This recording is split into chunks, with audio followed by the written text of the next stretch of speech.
గడికో వేషం వేసే రకం. అది అందరికీ తెలిసిందే, పెద్ద గొప్పగా నేనేం చెప్పక్కర్లా.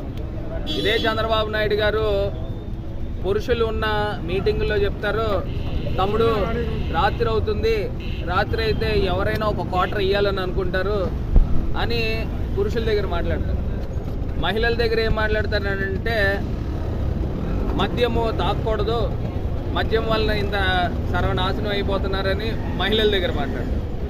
అసలు ఈయన ధోరణి ఏంటో ఎవరికి అర్థం కాడు. అంటే ప్రజలు ఎవరైనా అమాయకులు అనుకుంటున్నారా?